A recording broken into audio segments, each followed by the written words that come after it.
Как вам такой завтрак? А что вы готовили сегодня на завтрак?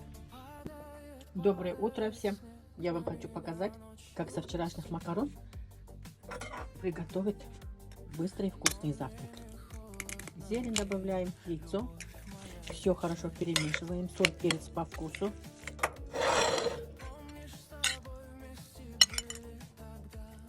Сверху накладываем сыр. Ставим в микроволновку.